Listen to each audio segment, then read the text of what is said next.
Muy buenas noches. Damos comienzo a la sesión solemne por medio de la cual vamos a tener el gusto de recibir en la academia al doctor Hernando Roa Suárez. Le ruego por favor al académico secretario que tenga la bondad de leer el orden del día. Academia Colombiana de Jurisprudencia, sesión solemne, orden del día. Primero, verificación del quórum. Segundo, himno nacional de la República de Colombia. Tercero, lectura del acta número 013, correspondiente a la sesión solemne del día 13 de noviembre de 2016.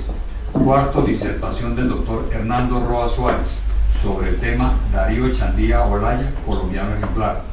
Quinto, toma de juramento, entrega de diploma e imposición de insignias. Sexto, vino de honor. Está leído el orden del día, señor presidente. Discusión en orden del día. ¿Hay alguna observación de no abrirla a la prueba de la academia? Señor presidente, hay quórum para deliberar. Cuarto, disertación del doctor Hernando Roa Suárez sobre el tema Darío Echandía Olaya, colombiano ejemplar.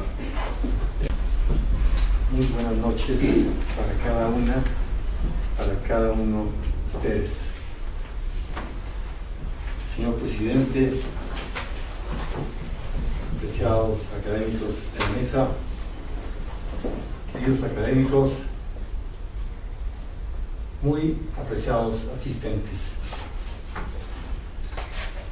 Estoy muy complacido de estar en esta institución dedicada a la cultura de la jurisprudencia, es decir, del adivinarum humanarumque rerum notitiae justi atque justitiae para todos.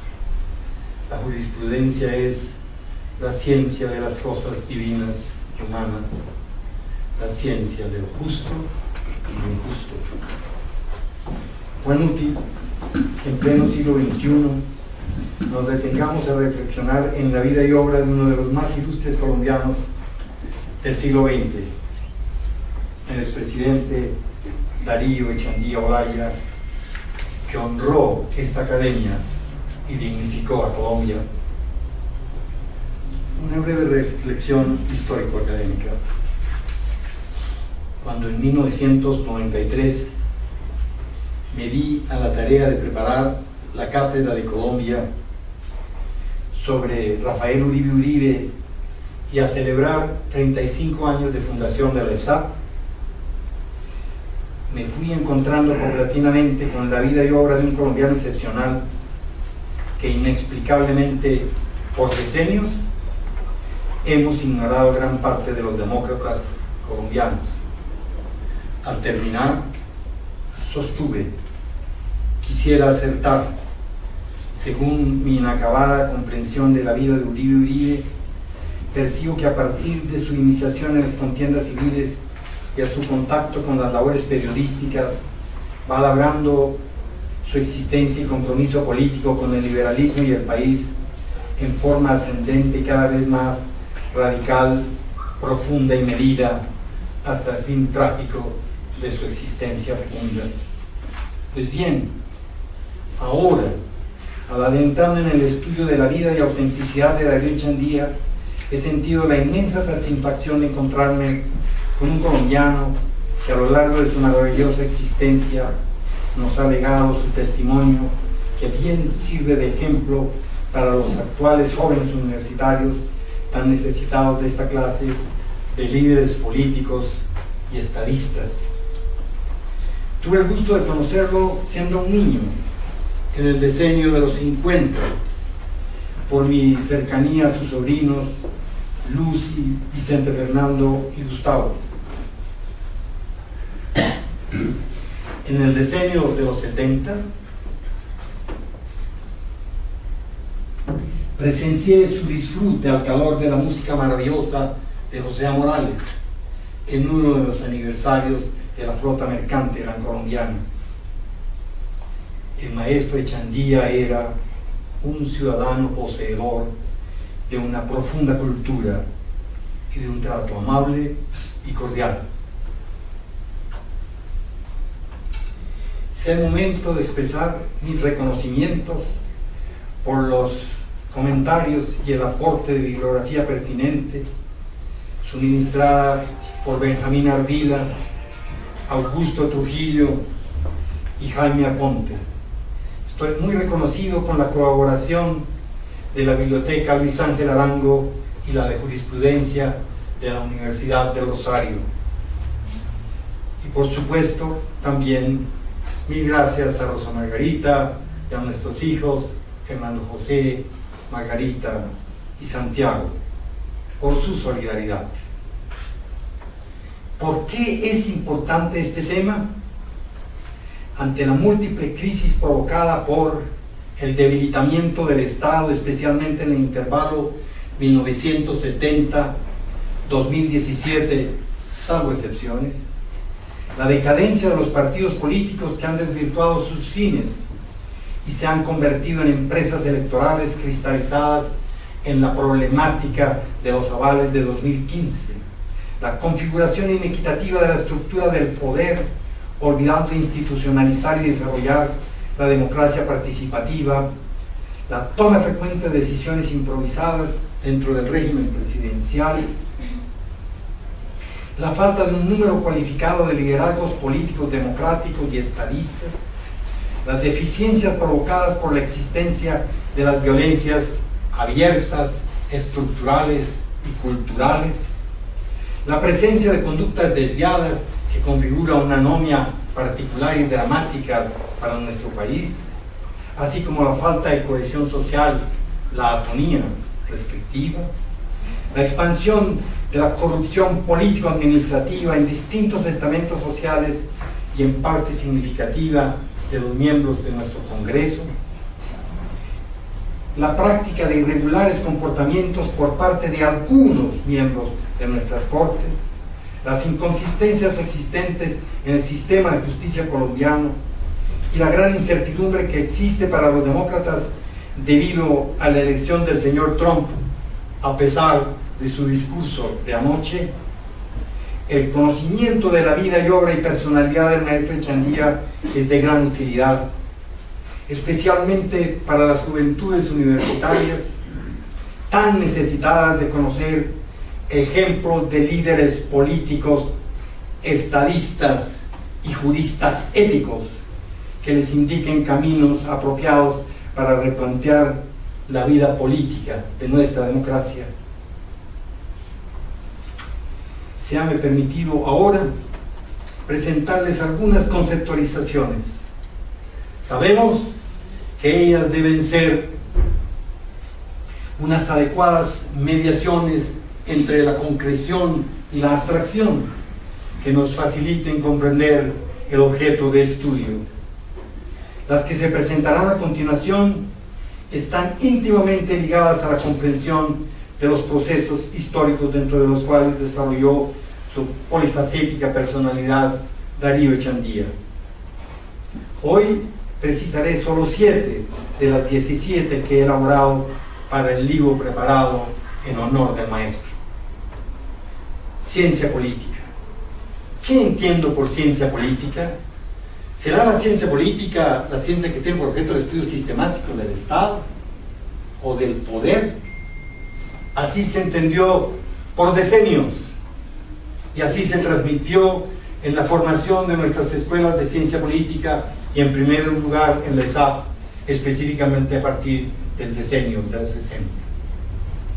Pero gracias al inacabado esfuerzo académico en pregrados, en los posgrados, en las maestrías, en los doctorados, he preparado mi percepción sobre la ciencia política de tal manera que sea realmente una adecuada comprensión de esa disciplina que es nueva, de las más nuevas en ciencias sociales. ¿Qué entiendo por ella? Una disciplina social que se ocupa del estudio sistemático del Estado, de la problemática de la legitimidad, de la estructura del poder, de la composición de las clases y de los estratos sociales, de la organización de los partidos políticos y movimientos sociales, de los procesos electorales, del funcionamiento de los grupos de presión, del proceso de la toma de las decisiones, de la paz y la solución de los conflictos, de la gobernabilidad y de la problemática del liderazgo en espacios y tiempos determinados. qué útil se me presenta tener en cuenta ahora reflexiones de Darío Echandía a propósito de la política como arte y ciencia. Sostuvo el señor profesor, comillas, se ha dicho con razón de aquella disciplina que no es una ciencia, sino un arte. Pero el ejercicio afortunado de un arte requiere no solo conocer sus técnicas siempre susceptibles de aprendizaje, sino que también es necesario en quien la profesa tener ingenio. Hasta ahí el maestro.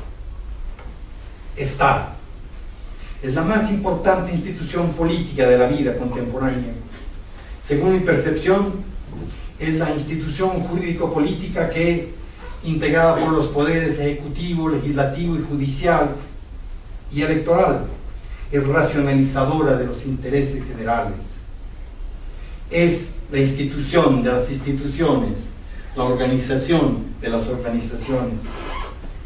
En cuanto a lo jurídico, recordemos que el ordenamiento social, fundado en la justicia, susceptible de coacción y ordenado al bien común en que consiste el derecho, es un soporte sustantivo para la constitución y el desarrollo de un Estado democrático.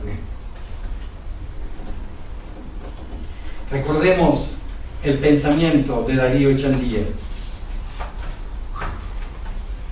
comillas, al mismo tiempo que al artista, el cultor del derecho debe asimilarse al sabio que verifica con rigor científico y analiza con precisión escrupulosa la exactitud del dato, para moldearlo mediante la aplicación de la técnica en precepto legal.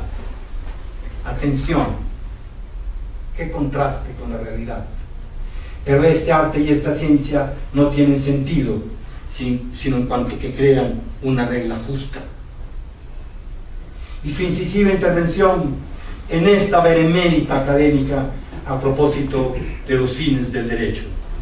Ese día sostuvo: la verdad es que la ciencia jurídica no se puede calificar entre las que se fundan exclusivamente en la observación de la naturaleza y que por antonomasia solemos llamar ciencias. Pertenece a aquellas otras que el célebre Dilthey llamaba las ciencias del espíritu. Su objeto es el espíritu humano, que no siempre se deja aprender por la percepción de los sentidos externos. El derecho no trata de investigar cómo es el mundo, ni cómo fue, sino que pretende descubrir y aún decidir imperativamente cómo debe ser. Y por supuesto que él manejó maravillosamente como estudiante los preceptos del deber ser en el sentido kantiano, y después hegeliano, y después marxista, y después con los más altos cultores de las disciplinas jurisprudenciales de Europa, de Norteamérica y de nuestra gran nación. Continúa el maestro: para lograrlo se requiere una cultura variada y honda, conocer el secreto del misterioso valor del ser humano con sus debilidades, sus alucinaciones, sus prejuicios que no pocas veces parecen razonables, con sus disparatadas, incoherentes contradicciones que en ciertos momentos llegamos hasta juzgar honestas y respetables. Es necesario familiarizarnos con la historia de las ideas generales y de las ciencias positivas que suelen influir tanto en las condiciones políticas de los hombres, de donde resultan a su turno los sistemas jurídicos. Constitución. Hablo aquí no propiamente para los colegas académicos, sino para todos los asistentes. Es la ley de leyes, la norma de las normas a la cual está sometido el conjunto de nuestro ordenamiento jurídico. Es el documento jurídico-político fundamental para el cumplimiento del Estado social de derecho. Su estudio y conocimiento se me presenta básico para acrecentar la cultura cívica ciudadana y profundizar la democracia. Y sobre los partidos políticos, ¿qué pensar? Los partidos políticos modernos los conceptúo como instituciones de la vida política que, con un programa, ideología y organización estable, no solo para elecciones, es decir, no solo electoreros, buscan alcanzar el poder para realizar desde allí el proyecto político democrático propuesto a consideración de los ciudadanos. Liderazgo político democrático. Y ahora entremos a una conceptualización clave para el futuro de nuestra democracia en medio de esta crisis profunda que tenemos que enfrentar y donde yo espero que, como siempre, esta academia desempeñe un papel crítico, un papel sustantivo, un papel creativo, como sé que está en posibilidad de hacerlo. Pensando históricamente, conocemos que el aparecimiento del liderazgo es concomitante con la evolución que converge en el surgimiento de lo humano. Si tenemos presente las elaboraciones comprensivas weberianas, especialmente las planteadas en los 2 tomos que se publicaron en el 69 en Economía y Sociedad, vemos que coetáneamente a los procesos sucesivos, a los procesos de las sucesivas dominaciones, vemos que se han dado liderazgos carismáticos, tradicionales y legales, según sea el carisma, el peso de la tradición o el fundamento legal lo que legitime prioritariamente ante la comunidad el carácter del liderazgo. ¿Qué debe ser entonces un líder democrático para nuestros días? Creo que debe ser un ciudadano, conductor y jefe, una ciudadana, conductora y jefe, que con prestigio intelectual y humano y reconocida capacidad de mando y ejecución, asume un proyecto histórico capaz de generar seguidores organizados democráticamente y comprometidos con su causa para el ejercicio del poder. Es una persona que está identificada con el proceso político que impulsa y desarrolla históricamente. Y paz. Teniendo en cuenta los planteamientos y las elaboraciones de los más importantes cientistas políticos que desde el decenio de los 70 plantearon en Naciones Unidas la necesidad de organizar y reconstruir y sistematizar la paz, la podemos entender como un proceso interdisciplinario e interinstitucional que organiza sistemáticamente las ausencias de la violencia abierta, estructural y cultural hacia la construcción de un modelo de desarrollo sostenido. Conocemos los magníficos aportes que Naciones Unidas, desde Nueva York, desde Washington, pero también desde París y desde Bogotá, en Colombia, han trazado para explicar ampliamente en foros muy importantes los desarrollos y las implicaciones que se derivan de poder construir desarrollo sostenido en nuestra gran nación.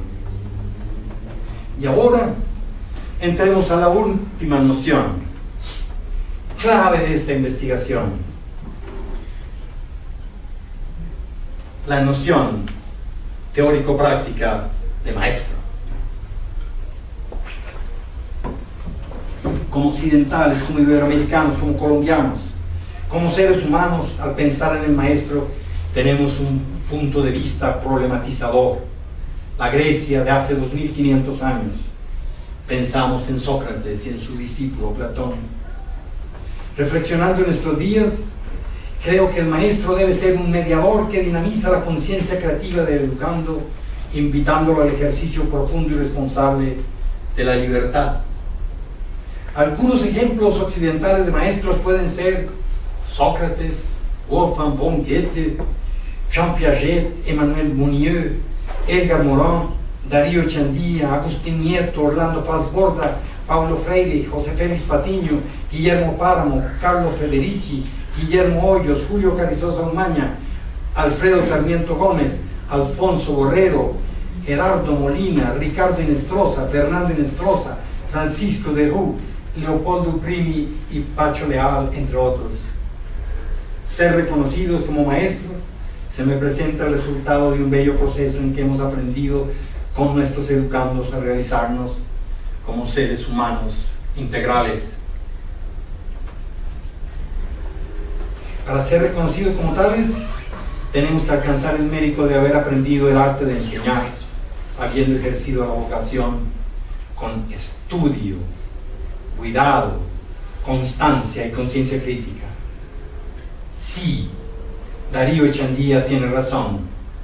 El maestro debe ser creador de civilización. Agreguemos a lo expuesto los siguientes aportes del maestro Alfonso Borrero, el más importante universitólogo en la historia de nuestra gran nación.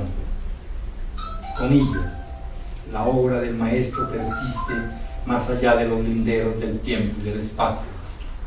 Distante o ausente, su obra perdura. Muerto, influye aún en quienes nunca lo conocieron. Con el hombre, cuando muere, se enmudece su cultura personal. La del maestro desaparecido persevera, maestra como recuerdo eficaz. Al contacto con el maestro, el discípulo se reconcilia con la vida, y al contacto con el discípulo, el maestro se reconcilia con su muerte. Darío Echandía, una personalidad polifacética.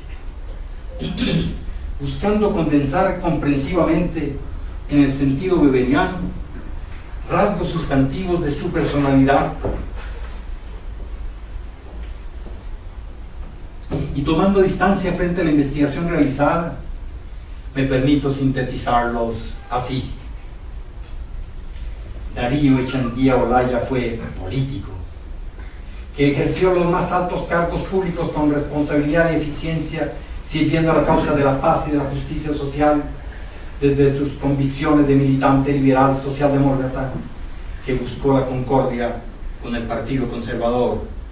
Y hay muchos testimonios maravillosos donde, por no haber aplicado las propuestas que él honesta y jurídicamente propuso para construir la paz, desembocamos en el 9 de abril y el resto, y el resto, y el resto hasta nuestros días. Estadista, en su calidad de gobernador, ministro, embajador y presidente de la República, se destacó por su dominio de lo público y la responsabilidad en el ejercicio de sus cargos, desarrollando tareas que correspondían a programas del Partido Liberal. Su conocimiento apropiado de lo jurídico político fue utilizado para defender reformas sociales que facilitaron el ingreso de Colombia a la modernidad. Sabemos que desafortunadamente solo a partir del decenio del 30 Colombia entró a la modernidad. Jurista, a partir de su tesis de grado como juez municipal, magistrado del Tribunal Superior de Ibagué, congresista y magistrado de la Corte Suprema de Justicia, utilizó su sabiduría, ejerciendo su conocimiento constitucional y jurisprudencial para impulsar el imperio del derecho y la justicia, no la arbitrariedad. Puntos suspensivos. Diplomático. Como tal, manejó eficazmente las relaciones del Estado colombiano con el Estado del Vaticano y en las dos oportunidades que fue designado embajador. Profesor universitario, como gran lector y pedagogo expositor, transmitía con claridad a los educandos sus intensas jornadas de lectura, escritura y discernimiento.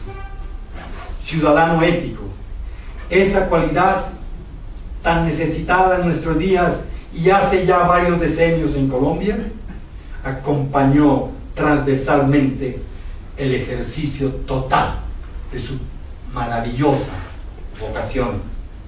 Maestro, por su sabiduría jurídica, formación humanística, responsabilidad político-diplomática, vocación académica, valor personal y eficiencia y eficacia en el conocimiento teórico práctico de lo público, fue reconocido como maestro.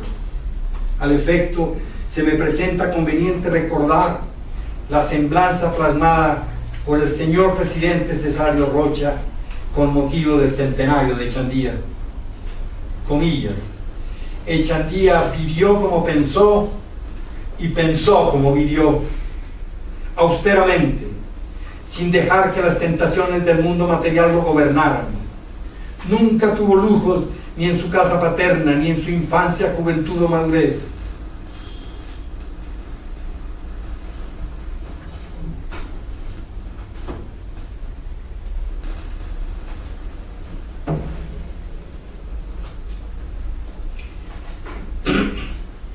Murió pobre como había nacido y dejó una estela ejemplar de brillo intelectual, de moralidad, de principios, de autenticidad. Un claro y cada vez mejor derrotero ideológico se advirtió en sus actitudes esenciales.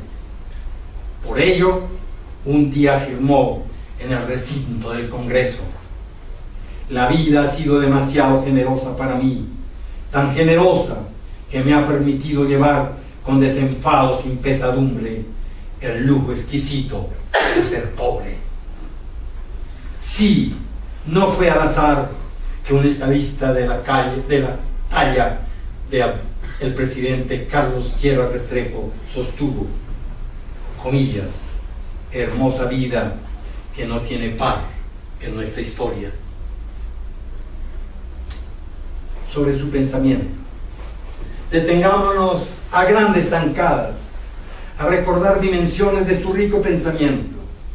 Para el abordaje de esta dimensión me ocuparé de presentar cada uno de los 5 tomos de la obra selecta según la selección realizada por Aníbal Mendoza Noguera y editada en buena hora por el Banco de la República en 1981. Las notas introductorias contienen un cuidadoso y extenso prólogo de Otto Morales Benítez que se refiere a cada uno de los tomos. Después está el ciclo de conferencias que dictó en la Facultad de Filosofía de la Universidad de Rosario y que se titulan De Hegel a Marx. En tercer lugar, encontramos un conjunto de temas de teoría y filosofía política dictado en la Biblioteca Nacional de Colombia en 1954, bajo el título Filosofía de un cambio, haciendo alusión a algo que es fundamental para la historia jurídico-política de Colombia, la reforma de 1936. El prólogo. Con mi especial reconocimiento, detengámonos en el texto preparado por ese gran colombiano que fue Otto Morales Benítez, Darío Echandía, un maestro de la ideología liberal. El lector encontrará una descripción paulatina de características de quien conoció bien de cerca y de quien destaca su eticidad en el ejercicio de su labor política, el desprendimiento frente al poder y sus éxitos parlamentarios, la contribución al cambio de las estructuras estatales, avance en la democratización de la cultura, sentido social de la responsabilidad del Estado y de sus gobernados, y termina Otto, etcétera, etcétera. Y sostiene: al incorporarse a la política, venía con sus amplios merecimientos. Estos y su calidad intelectual de profesor le conquistaron fácilmente el calificativo de maestro. Nadie ha osado discutírselo. Y otra cualidad más, en medio de ese pavoneado circo de la política, su capacidad de no demandar nada para sí, de no forzar ningún homenaje, de no insistir en la permanencia de su nombre, de no perturbar con el rumor de su sabiduría, de no codear a nadie para que regresara la mirada lo de su estampa de pose sin ostentación. Esa estampa la pueden ver todos ustedes a la salida de este evento frente a la oficina del señor presidente de nuestra academia. Tomo 2 personajes e ideas. Aquí deseo recordar que contiene una combinación maravillosa y fundamentada entre el profesor, conocedor de la argumentación jurídica, el humanista que en todo su esplendor sitúa apropiadamente a los grandes personajes de que se ocupa, y al político que conoce la estructura del Estado y del poder. una magnífica e incisiva introducción de Pedro Gómez Valderrama inicia este tomo. En la lectura global de esta introducción y la rigurosidad de la vida intelectual de Pedro Gómez Valderrama puede verse diáfanamente un juicio certero. Quienes revisen el texto final que entregaré próximamente, con los prólogos de Fernando de Llanón y Carlos Gustavo Cano que nos acompañan esta noche aquí, encontrarán dos oraciones magistrales del maestro Echandía: el discurso pronunciado en el homenaje fúnebre del expresidente Enrique Olaya Herrera en 1937 y su intervención en el acto conmemorativo del natalicio de Monseñor Rafael María Carrasquilla en 1957.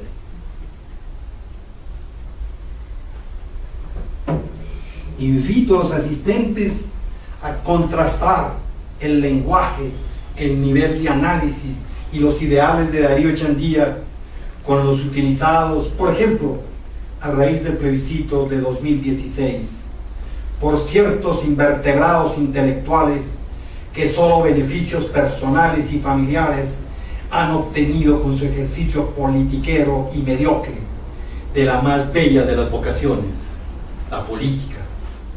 Sí, porque ella es el arte de gobernar sirviendo a los demás, no de servirse y lucrarse. Eso no es el arte de la política, ni de eso se ocupa la ciencia política, porque como sabemos bien, la política es arte que es ciencia. En su texto a propósito de la vida de Olaya, sostuvo al final, comillas, sirvió a la República con la convicción fuerte de que solo cuando el poder se ejercita en beneficio de todos se podrá decir que se ejercitan las instituciones jurídicas realmente. Inició, continúa el maestro, una transformación de las costumbres políticas que desde entonces no ha cesado de proseguir camino adelante, pero siempre ante los ojos el ejemplo de su agudo sentido de las realidades concretas, freno imprescindible, piedra de toque que nos ha de mostrar muchos peligros que evitar en el escabroso sendero del triunfo. Reflexionemos ahora sobre el rector más importante, pienso, que ha tenido el Rosario a lo largo de su ya larga existencia. Pensemos en Monseñor Carrasquilla, quien reconoció que Echandía había sido el mejor alumno durante toda su gestión. Al investigar, encontré que el maestro Echandía tuvo 5 a lo largo de todos sus estudios universitarios, en todos los años. A propósito del pensamiento político de Monseñor Carrasquilla, sostuvo Echandía: los discípulos del doctor Carrasquilla sabíamos bien, y por experiencia, que el hecho de estar afiliados a uno u otro de los partidos no influía para nada, ni en favor ni en contra de los alumnos, en el ánimo del rector. Aquí a nadie se imponen ideas ni opiniones en asuntos meramente políticos, decía. Y como lo decía, lo practicaba. Los conciliarios, los catedráticos, el rector, no aspirábamos a ganarle soldados a este o aquel caudillo, a uno u otro fervor político que hoy es y mañana no parece. Agregaba: en una palabra, su política era cerebral y no instintiva o pasional. Y continúa Echandía: la política es verdaderamente la ciencia y el arte del gobierno, y se traslada de las regiones de los odios y de los egoísmos al plano superior en que se debaten las ideas, campean los más altos y depurados sentimientos patrióticos. ¡Qué contraste lo que han tenido que ver y padecer las últimas generaciones de colombianos, de colombianas!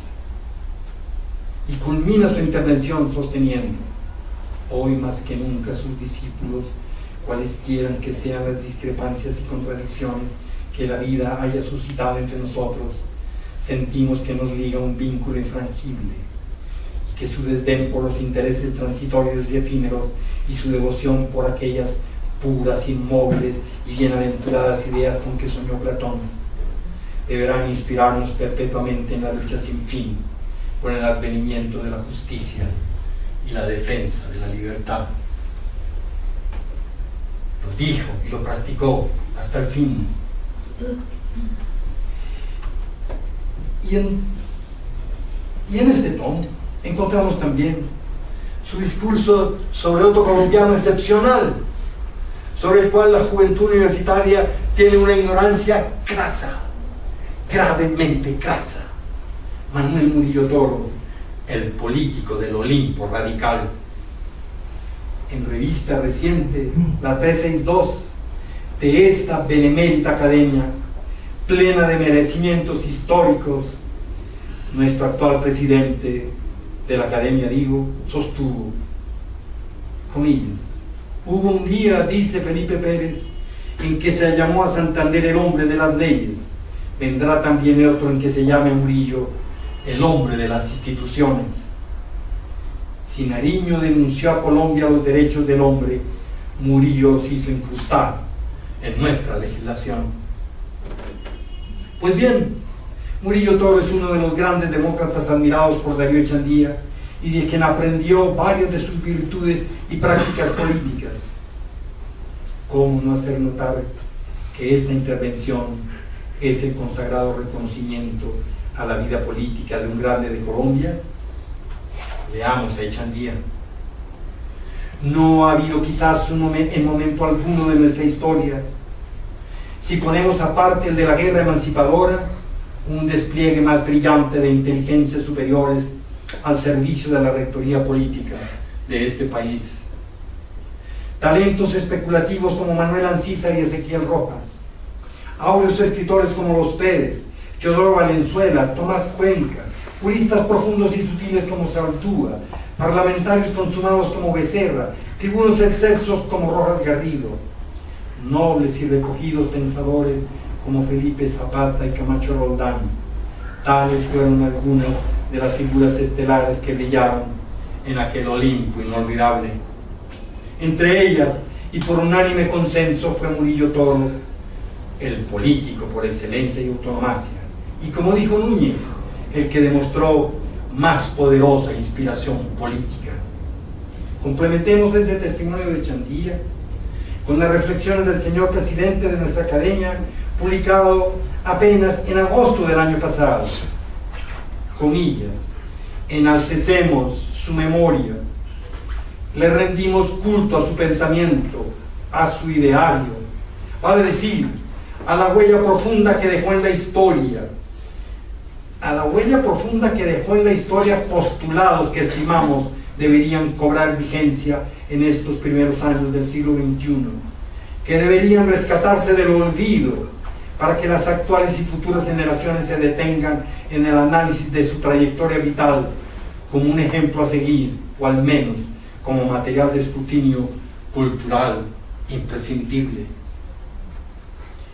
Notemos entonces que con presidentes con la estructura personal y el liderazgo de Manuel Murillo Toro, de Enrique Olaya Herrera y de Alfonso López Pumarejo, y maestros como Monseñor Carrasquilla, podemos explicar parcialmente el surgimiento de personalidades y alumnos copartidarios de la calidad humana de Darío Echandía.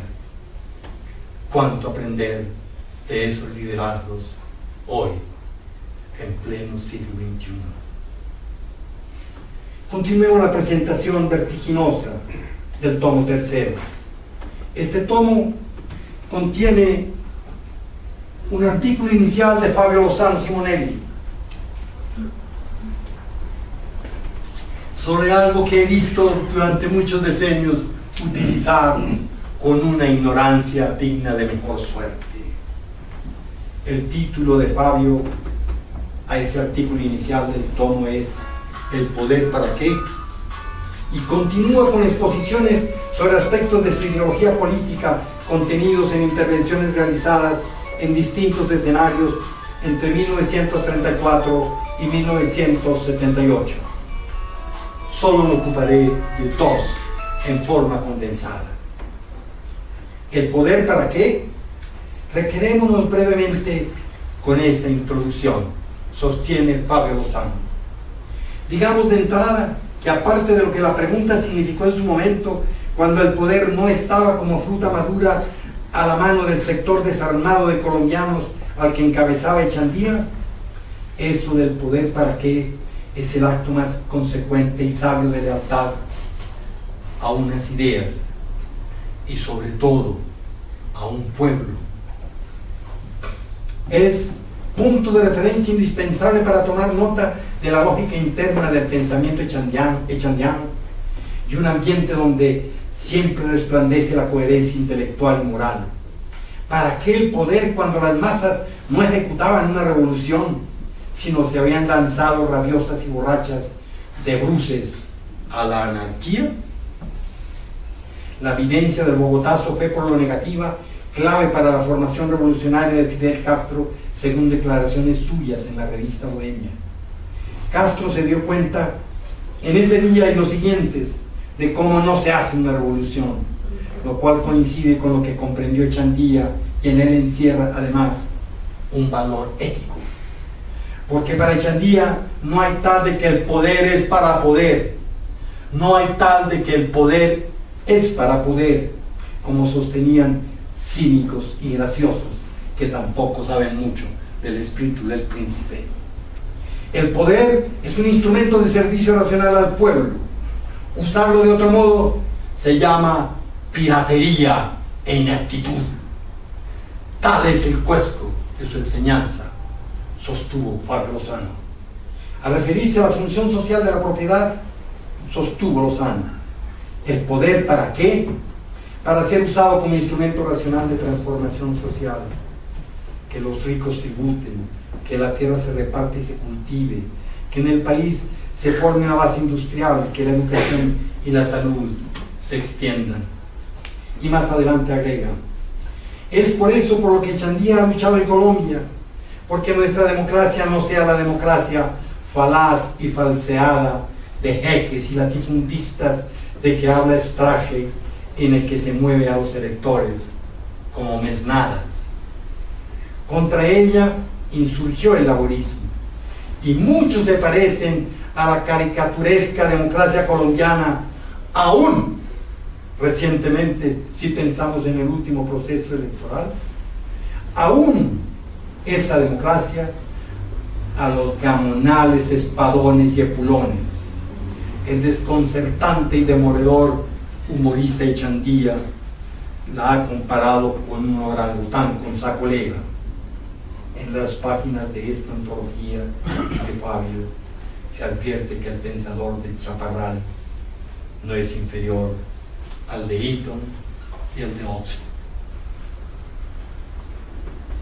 Tomo cuarto, el gobernante, el parlamentario. Inicia este tomo un artículo de Moisés Prieto, El uso de la palabra, y contiene aportes del maestro como gobernante y parlamentario. Paz, orden, concordia.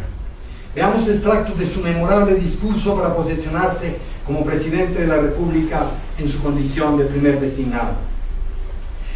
Comillas: no habrá para el gobierno acto alguno oficial de cualquier tiempo que pueda considerarse excluido de investigación o libre de la censura del Parlamento, o que no esté el gobierno dispuesto a esclarecer con todas sus consecuencias.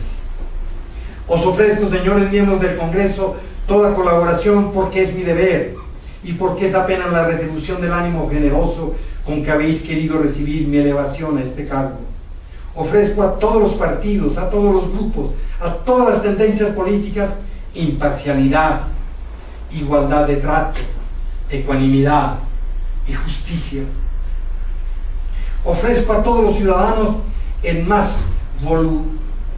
voluntarioso esfuerzo del gobierno para impedir que en el breve tiempo de mi mandato no se hagan, por culpa del Ejecutivo, más desfavorables las condiciones en que están sirviendo a la grandeza y al interés de Colombia. ¿Qué pensar? ¿Cómo no recordar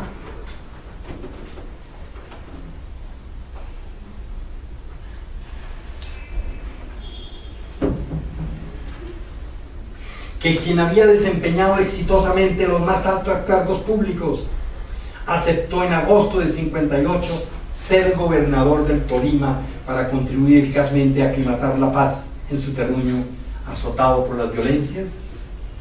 Observemos cuidadosamente cuál es el espíritu, con qué niveles de responsabilidad el expresidente Achandía le sirve al Tolima y a la nación, convocando a los tolimenses para construir y reconstruir el tejido social y fortalecer el espíritu solidariamente constructivo. Comillas, sostuvo el maestro: la lucha contra la violencia no es solamente una empresa militar o policiva. Pareciera que hubiera sido escrito ayer. Es una tarea de regeneración social que consiste en levantar el nivel cultural y económico de la población y sobre todo de la población campesina. ¿Cuánto tendríamos que reflexionar sobre esto? Pero sigamos oyéndolo. Esta tarea puede exceder con mucho de los límites y posibilidades de la entidad jurídica y política departamental. Es la nación la que tiene que acometerla y con todos sus recursos para extirpar el mal de sus raíces, según la concepción clara y el propósito irrevocable del gobierno nacional. Y terminó su intervención: yo pido a mis coterráneos que persistan en este noble impulso, que olviden mis errores y flaquezas para no pensar sino en mi inquebrantable voluntad de servirles. Espero que en esta tarea tendré siempre su comprensión y apoyo. De otro modo, no será posible realizar ninguna obra sólida y fructífera. He aquí un texto que nos permite conocer en la plenitud de su madurez el pensamiento y la voluntad política. El maestro no alcanzó a leer los aportes que se elaboraron sobre la cibernética y la política, pero él tenía claro que era el peso inmenso de la voluntad política en nuestros días. Su intuición maravillosa y su conocimiento sólido le permitía hacer esas predicciones.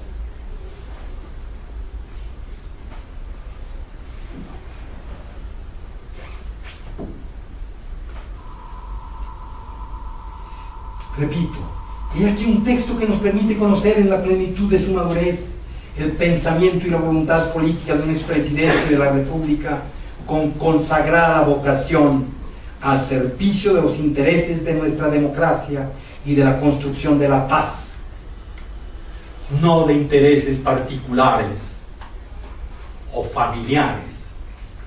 Eso no lo han hecho la mayoría de nuestros expresidentes. Pero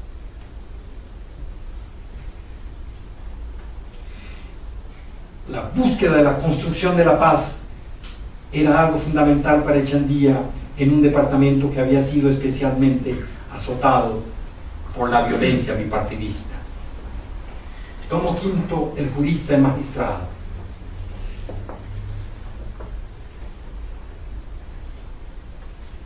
En este tomo encontramos los siguientes temas: de la responsabilidad civil por los delitos y las culpas, que fue su tesis de grado; las facultades del legislador en relación con la Junta Directiva del Banco de la República; y sentencias en la Corte Suprema de Justicia, teniendo en cuenta la especialidad de los temas planteados en este tomo y la exposición de hoy.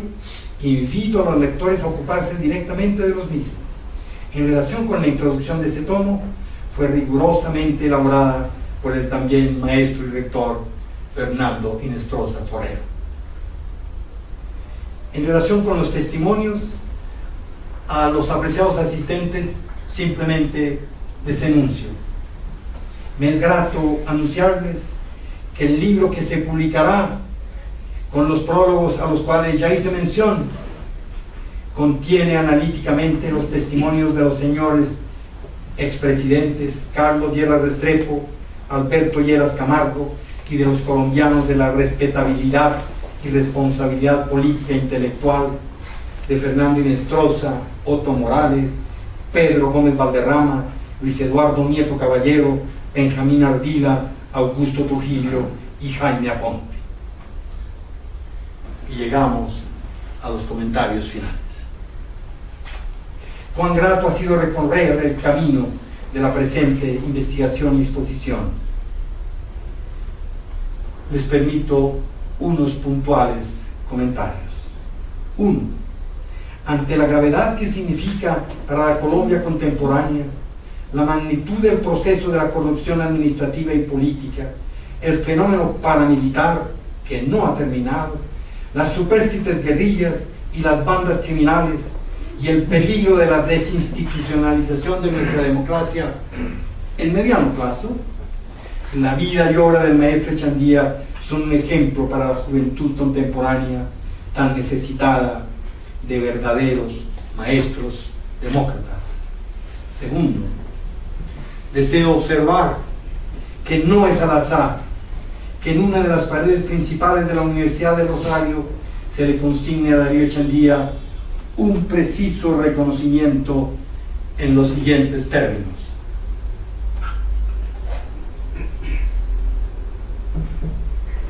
Honra a este Colegio Mayor y a la República Darío Echandía, 1897-1989, colegial, catedrático, patrono y maestro de todas las virtudes ciudadanas. 3. Una pregunta para que dialoguemos después.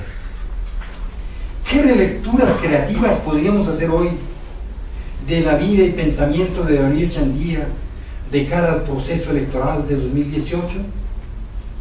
¿Qué nos dicen su vida pública y pensamiento al respecto? 4. Finalmente, al asumir como miembro correspondiente de la Academia, me es grato exponer mi reconocimiento a cada uno de los que hicieron posible mi admisión y me permito compartirles que seguiré trabajando para contribuir una Colombia justa, con equidad ante el poder, pacífica, con ausencias de violencias abiertas, estructurales y culturales, libre, relacionada con todas las naciones y sin sometimiento a potencia mundial alguna, y en búsqueda de un proceso de desarrollo sostenido que, sin sacrificar las generaciones presentes y futuras, nos permita construir una sociedad centrada en lo humano. Y una pregunta respetuosa para organizar e implementar desde esta benemérita academia. ¿Será posible institucionalizar la cátedra de Echandía al servicio de la democracia colombiana de nuestros días? Mil gracias a cada uno de ustedes por su presencia y solidaridad.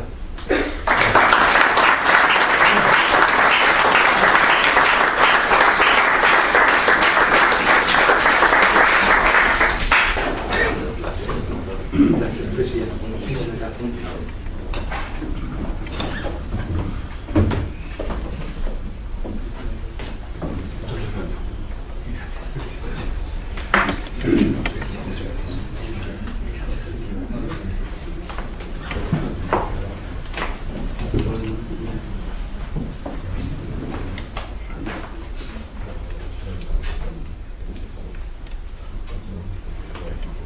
Antes de proceder al juramento de rigor y a la entrega del diploma que lo acredita como miembro correspondiente de esta institución, quiero expresarle al doctor Hernando Roa Suárez nuestro reconocimiento por el trabajo realizado en memoria de uno de los grandes hombres de Colombia y del continente americano.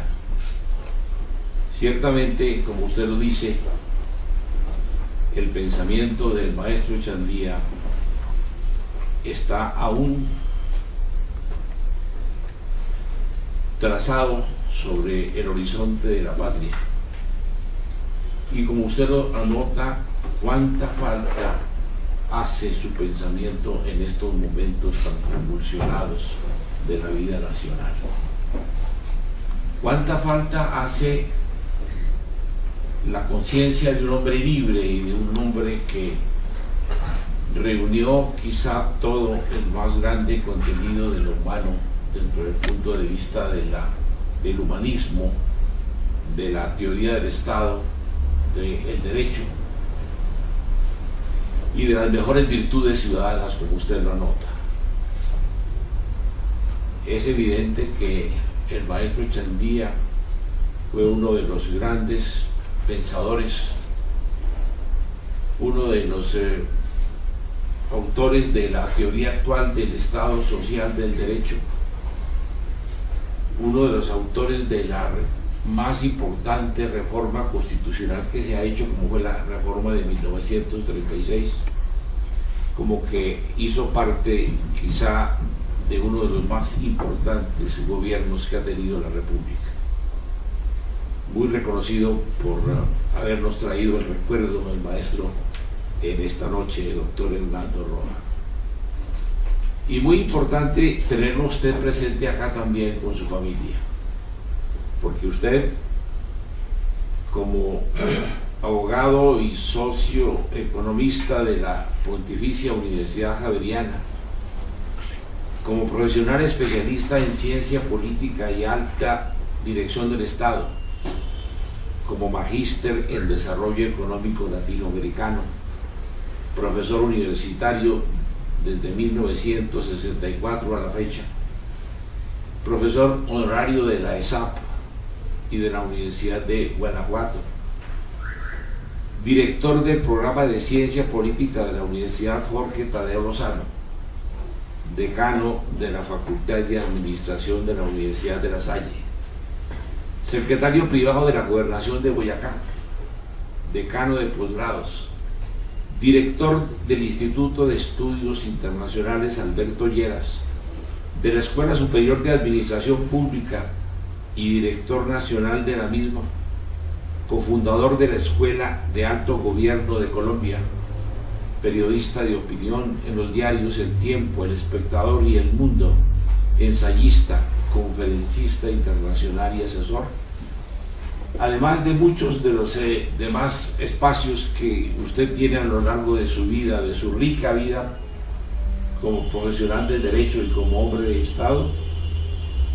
Es bienvenido, por lo tanto, a esta casa del pensamiento libre, como es la Academia Colombiana de Jurisprudencia. Por ello, me permito solicitarle a todos que lo acompañemos en su ingreso a esta institución. Jura ante Dios y ante la Academia Colombiana de Jurisprudencia cumplir con los deberes y derechos de la Academia Colombiana de Jurisprudencia con sus estatutos y reglamentos. Sí, Juan. Si así fuere, que Dios y la patria lo premie, y si no, que la Academia y su conciencia lo demande. Bienvenido, doctor, a esta academia.